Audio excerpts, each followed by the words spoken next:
Good day, everyone. I am the next reporter, and my name is Ira Gitane. So let's continue. So nowadays, guys, many people think reading is just simple, because it's one of the first thing we learn. But teaching reading is actually quite complex. The ultimate goal of reading is not just recognizing words, but understanding and evaluating what is read. This requires carefully planned strategies. So today, I'll share effective methods that help students not only learn reading skills but apply them meaningfully in real life. So next is be conscious of the skills to be developed among the students. So these are the skills, no? The first is the noting details. So it helps the students to grasp some important parts of the text. So this skill focuses on identifying specific pieces of information in a text, like names, dates, places, and key actions. It trains students to pay attention and extract important facts that contribute to the overall understanding of the material. So this is especially helpful in subjects like science and social studies where details matter. So next is the following direction. This skill teaches learners how to read and follow multi-step instructions, which is crucial in real-life situations like assembling a product, taking exams, or following a recipe. Practicing this through simple classroom tasks can develop their ability to listen, learn, and act precisely. Next is letter C, sequencing. What I mean is sequencing events. So this is the ability to recognize the correct order of the events. So sequence nga, no? It improves logical thinking and understanding of cause-effect relationships. This is useful not just in narratives but also in solving problems, writing summaries, or organizing ideas when retelling a story or giving instructions. So the next is distinguishing fact from opinion. So students need to tell the difference between the statements that can proven facts and personal beliefs, which is the opinions. These crucial skills and media literacy, debates, and forming informed judgment. It helps avoid misinformation and support reasonable decision making. So next is letter E, determining cause and effect. This kind of skill helps students understand why things happen and what are the consequences. In reading, it helps them to see the connection between the action and the outcome. In real life, it promotes accountability by helping them consider the impact of their choices. So, no? Next is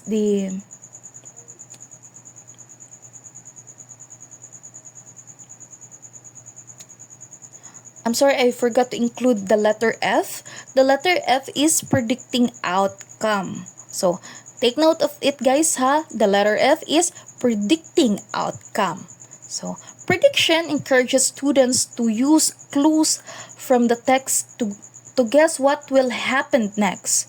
It sharpens inferencing skills and makes reading more interactive.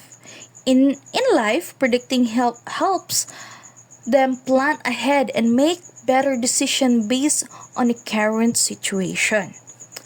Next is the letter G, getting the main idea. So, finding a main idea is about understanding the central message or purpose of the paragraph or the passage. This is key to um, effective summarize. This is a key to a effective summarizing, comprehension, and focusing on what really matters in a text, whether it's a story, a new article, or school lesson. So next, the last one is skimming and scanning. So the differences, guys, of skimming and scanning is that skimming is reading quickly to the general idea. So it is usually used when previewing some chapters or article. Somehow, the scanning is looking for specific information like date, keywords, or answer in a or answer in a passage. So both are useful naman in the time of reading tasks, exams, or looking up information quickly online. So number 2, know your students, your ample knowledge on the demographic profile of your students. So this will give you an idea of the kind of reading materials to offer based on a set of competencies. Learning activities in scaffold and its attainability within given time frame. So before choosing any reading material or activity, we must understand our students. So, lain po siya guys na ugtudloan nato siya tree structure unya kahuman nursery pa day muhang students. So, we must know, we must understand also ato ang students. So, of course, we must know their age, their interests, their background, and learning needs that will guide the kind of text and strategies we use. So, differentiation is a key. Kuha nyo guys. So our teacher should be flexible and achievable within a given time frame. So next is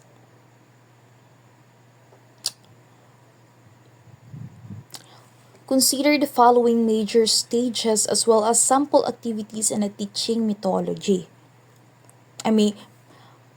Methodology rather. So 3.1 pre-reading. This is a lead-in stage that allows the readers to activate their prior knowledge and create eczema based on upcoming selection to be taken up. The following are the sample of suggested activities. So, next is critical vocabulary. These are the unfamiliar words found in a selection reading material to facilitate understanding of the material. Unlock them operationally using any of the following clues. So, pakita natin yan, no? So,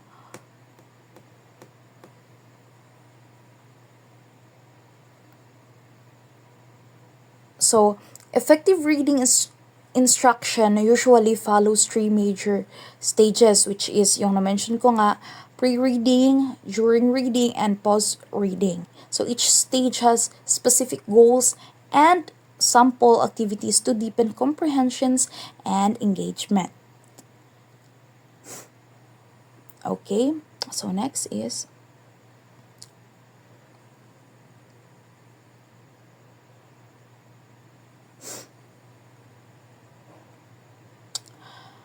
in the pre-reading stage, we help students to prepare their unlocking unfamiliar words.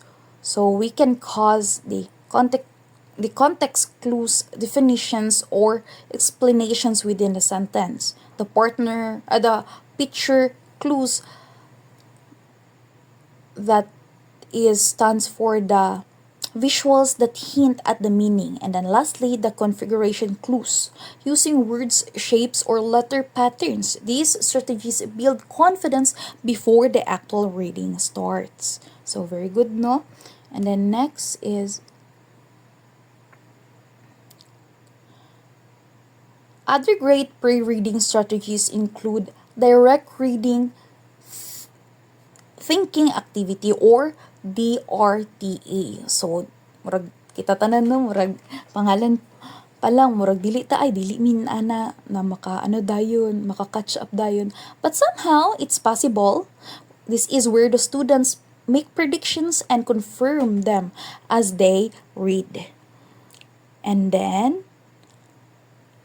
participation guides, which use to agree or disagree statements to activate prior knowledge and spark curiosity. So these activities set a purpose for reading and make students more engaged. Next is this. So during reading, the goal of active involvement, the page encounter. Students pause to discuss what they've read, making the process reflective and interactive. Next is the reading interface. Students read alternatively, improving fluency and allowing for discussion and questioning. So these strategies help keep students engaged while developing comprehension and oral skill. So next is another during reading strategies is visualizing highlights, where students draw scenes from the story as it's read. So for post reading, we can assess comprehension using dimensional questions, literal, inferential, critical, and integrative questions. So these promote deeper understanding and values integration. So next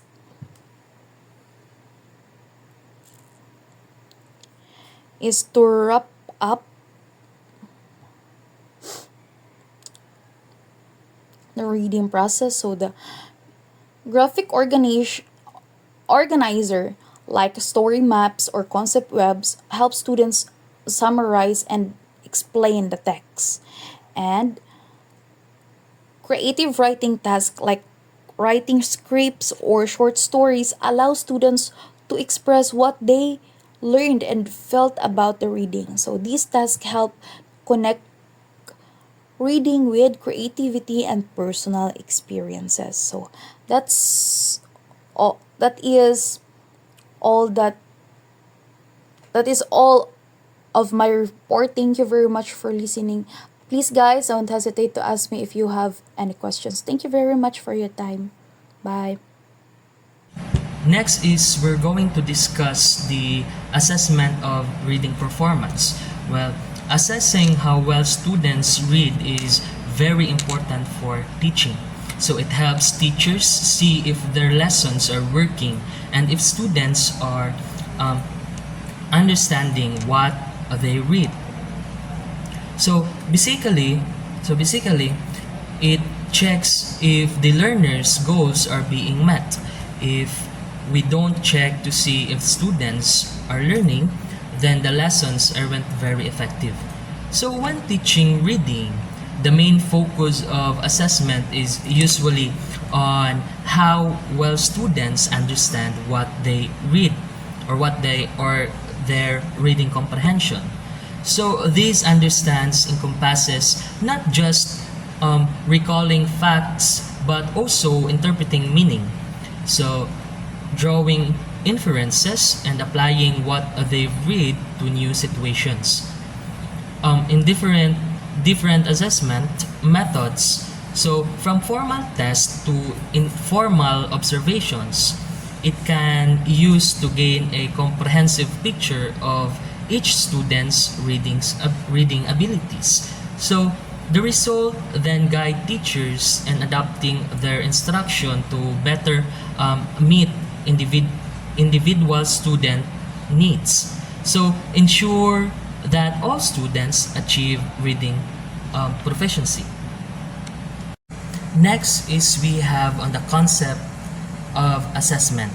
So assessment in reading helps students to see how well they understand and what they're reading and track their progress.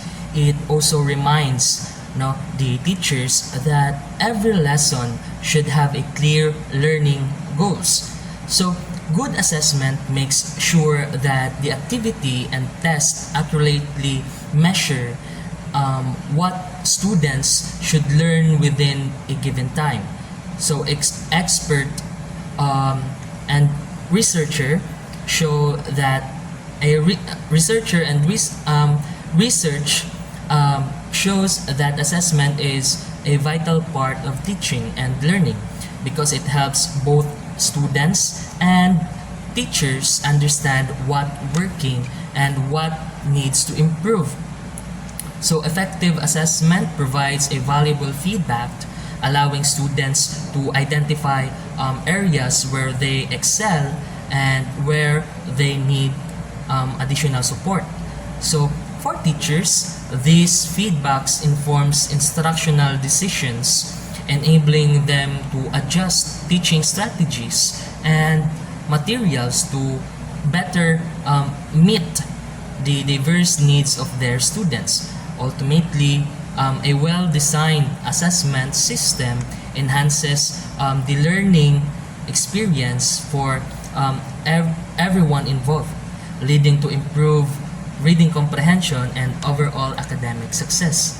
And then the last one, we have on the purposes of assessment in reading. So assessing reading helps teachers to guide their instruction.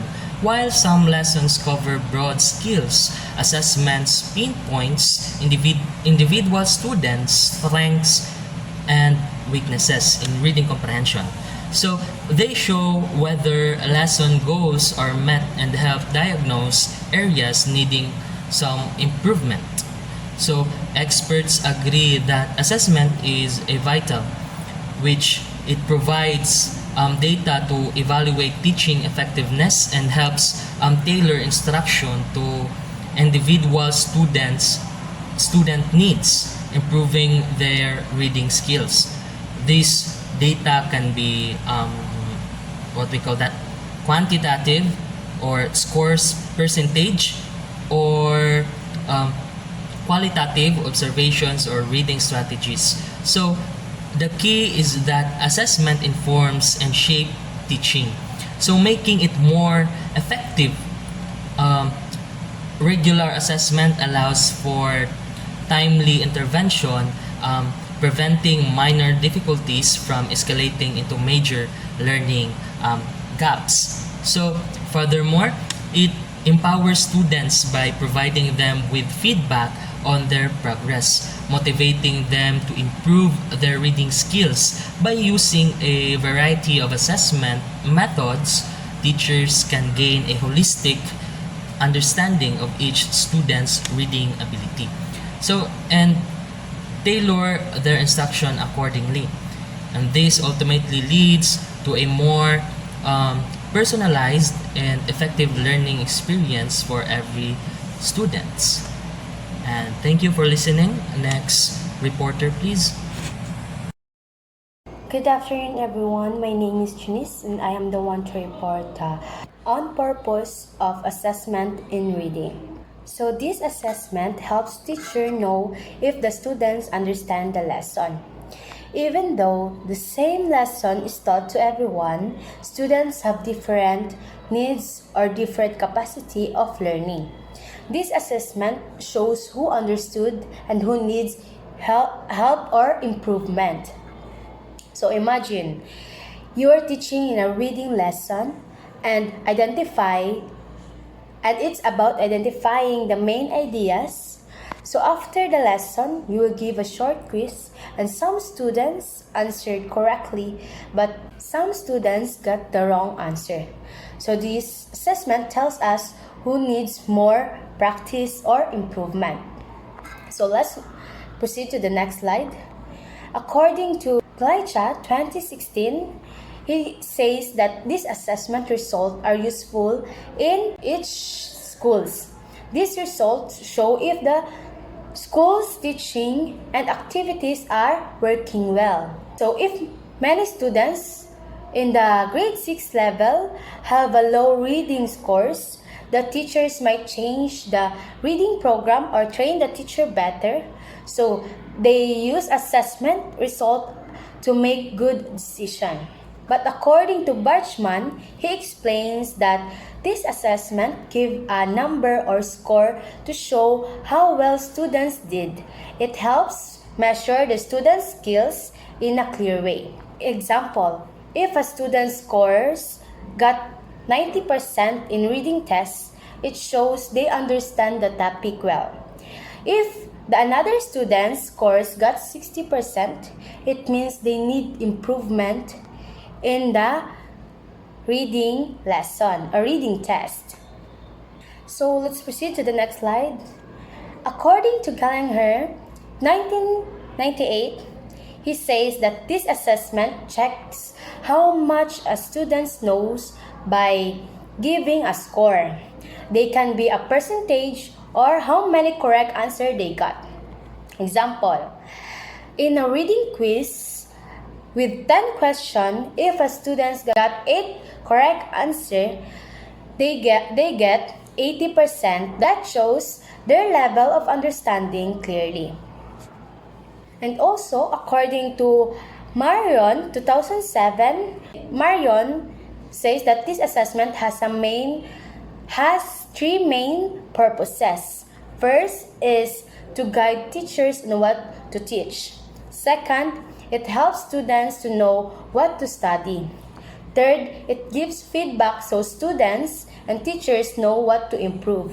Number one, example, if a teacher sees that many students don't understand vocabulary, she will review it and give examples so they will understand easily the vocabulary and how to use vocabulary. In the number two, a student knowing a reading test is coming, they will study harder or they will advance study so they can answer the test.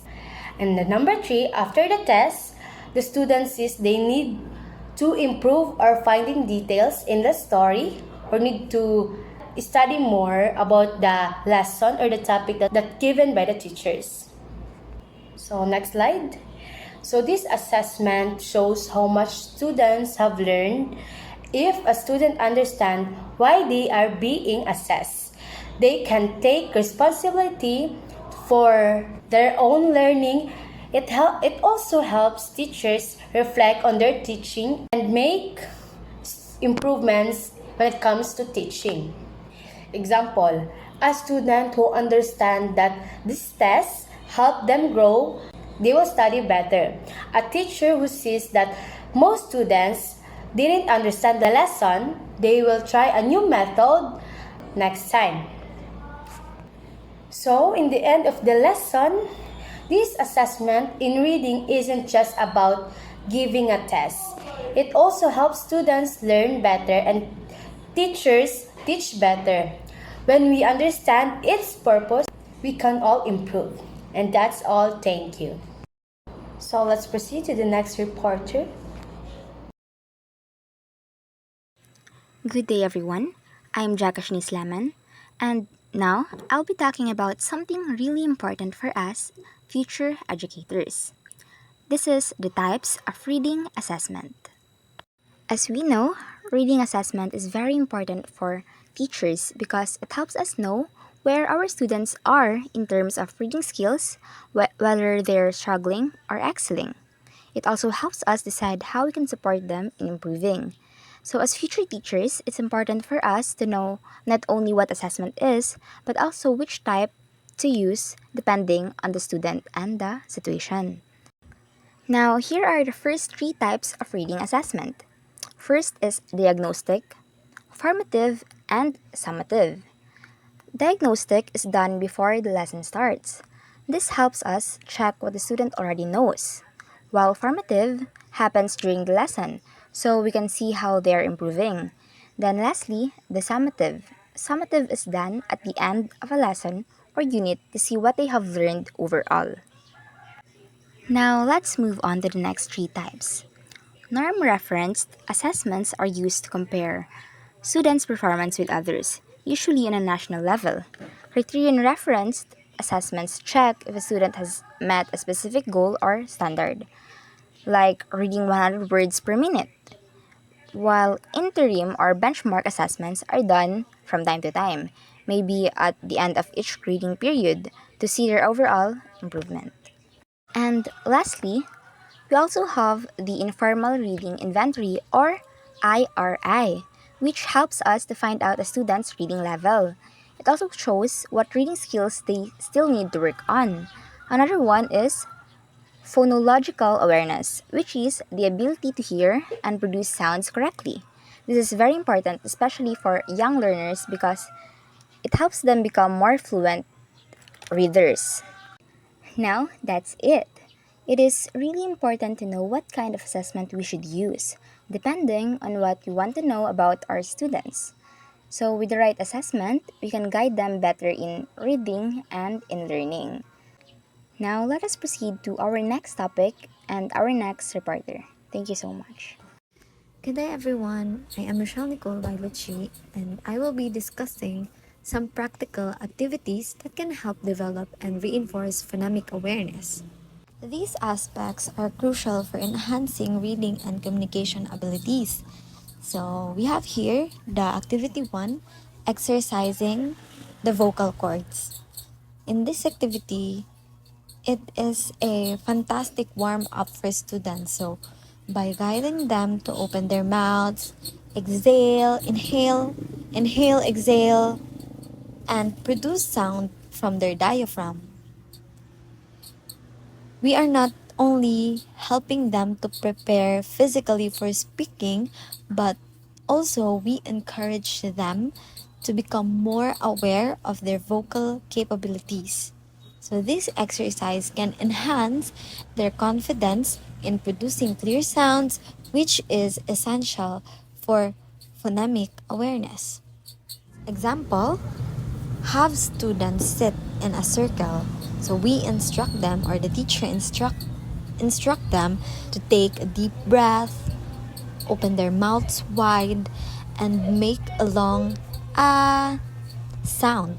So we encourage them to feel the vibrations in their throat and diaphragm. So we can vary this by having them change the sound to E, O, or even create a fun chant together. Next, the activity 2, which is the letter word recognition and articulation. So, in the letter word recognition and articulation, the teacher must present a letter and ask students to identify words that starts with it. Like, it fosters their quick thinking and also reinforce their understanding of sound. It is important to emphasize proper articulation as they respond. Like this can help students internalize the sound associated with letters, which is a foundational skill in reading. So example of this is the teacher must display the letter B on the board. Then he or she will call students randomly to say a word that starts with with letter B, such as ball, banana, or bird. So as they respond, the teacher will gently correct their articulation if necessary, and the teacher will model the proper pronunciation by repeating their word clearly. Activity number 3 is the name identification. So this activity is a delightful way for students to connect with each other. So by encouraging them to articulate their classmates' names and express excitement about them. So from the word name identification, The children or the student will um articulate their classmate's name, and the teacher will build a sense of community in the classroom. So it also provides a safe space for practicing pronunciation and expression. Example of name of the activity 3 name identification is the teacher will ask students to approach their classmate and say like, this is my friend Sarah. I think it's exciting that she is great at playing soccer, like that. So this activity helps them practice clear articulation while also building friendships. Activity 4, spoken expressions. So, in this activity, engaging students in varied activities like singing, role playing, or dialogues, or giving them dialogues to help them practice the sound of letters and words in a fun way or in interactive way. It not only reinforce their phonemic awareness, but it can also build their confidence in speaking publicly. Example of spoken expressions, like the teacher will organize a mini talent show where students can perform a song, act a play, or act out a scene from a play, or engage in a dialogue with a partner. Like, encourage them to focus on pronouncing their words clearly and expressively. Number 5, or the activity 5, is the building acronym. So this creative exercise allows students to personalize their learning by using their family names or virtues as acronyms. They practice articulating words while also gaining insights into their identities. This activity can foster a deeper connection to language as they express what is meaningful to them. Example, the teacher will have the students use their last names to create an acronym. For instance, if a student's last name is Smith, they might create Silly Monkey in the House, where S stands for silly, M monkey, I in the H house stands for Smith, or SMITH. Silly Monkey in the House. So they would then read their acronym aloud, ensuring that they articulate each word clearly. So let's proceed to the last activity, the activity 6, which is the vocabulary development. Vocabulary is the bedrock or the base of effective communication and comprehension. So your the teacher's emphasis on requiring and using words appropriately highlights the importance of context in language. So in the vocabulary development, daily reading is indeed a vital strategy for enriching vocabulary, and the activities you propose support this goal effectively. Example, in a classroom preparing for a debate on climate change, students discuss their vocabulary choices. For instance, like Emma initially suggests using the word problem to describe climate change, while Liam proposes crisis instead, so emphasizing its urgency. So the group agrees that crisis conveys the seriousness of the issue better.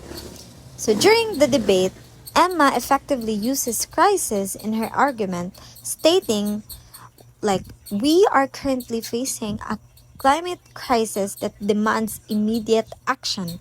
So the audience responds positively, recognizing the urgency of her message. So, in contrast, an opposing team member refers to climate change as a minor issue, which weakens his argument and fails to engage the audience.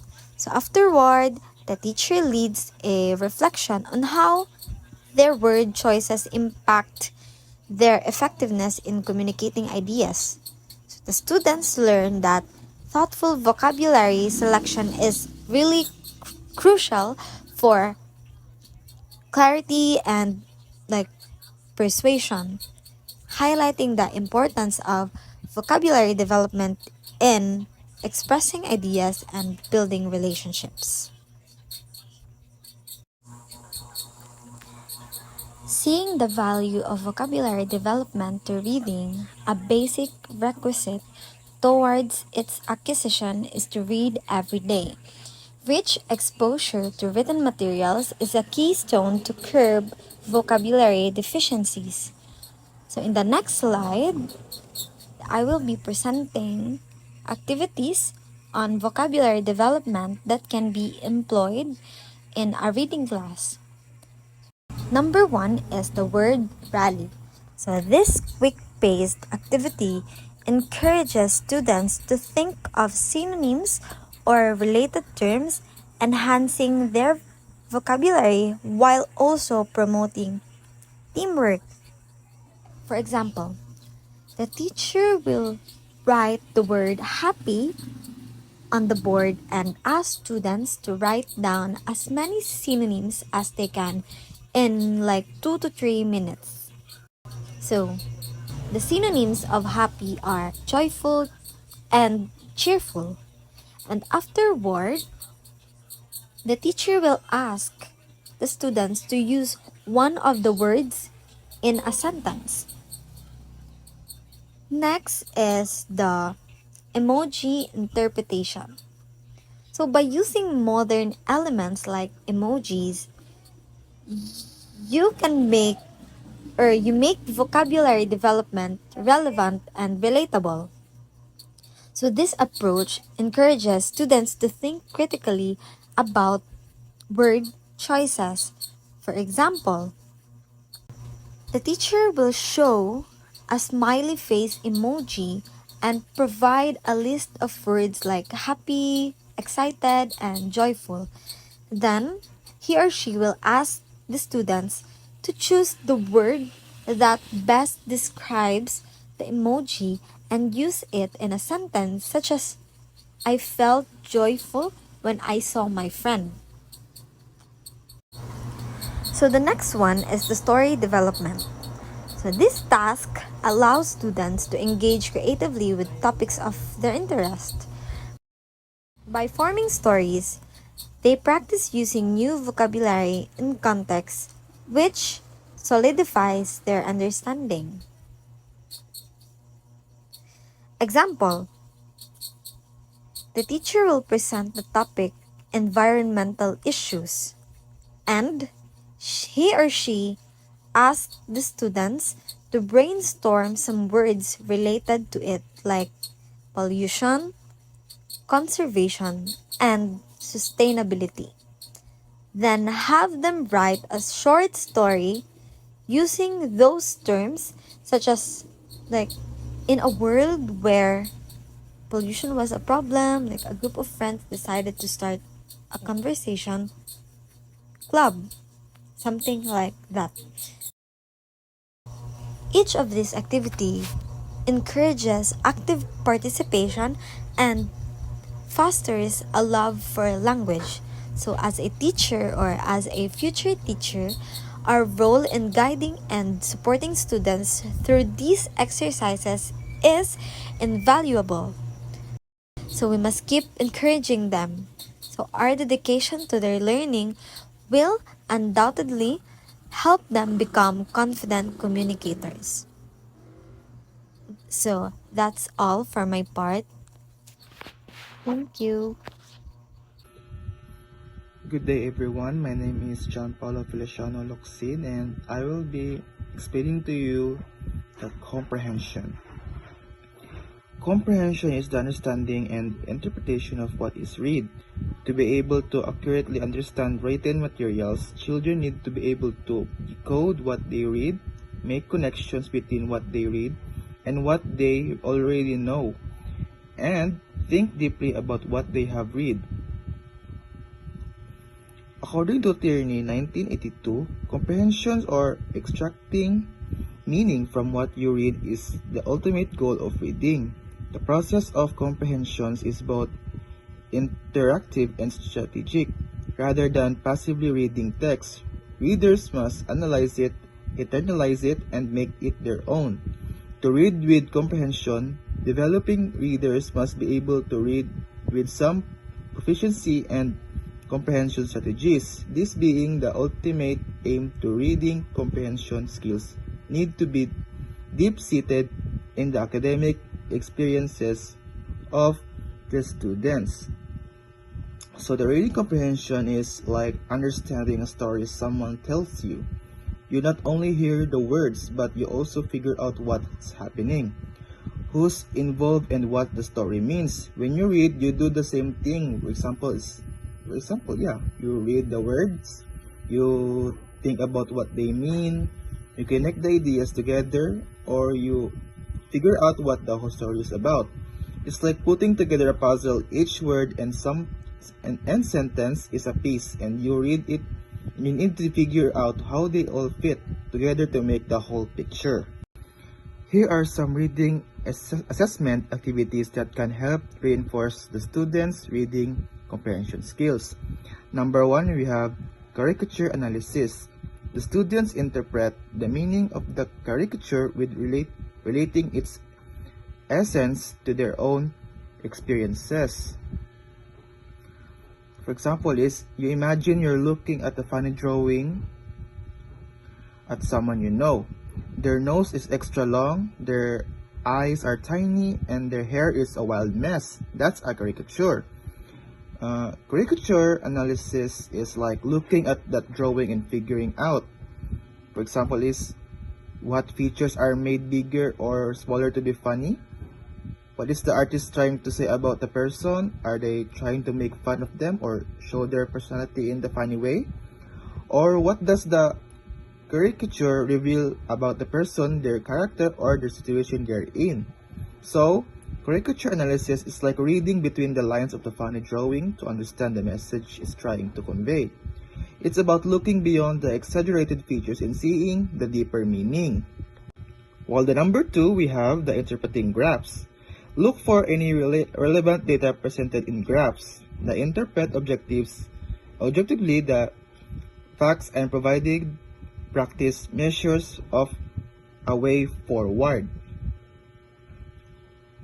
So, imagine that you are looking at a map. It shows you where things are and how they are connected. A graph is like a map for numbers. Interpreting graph is like reading the maps and understanding what it tells to you. On the third one, we have problem solution rote.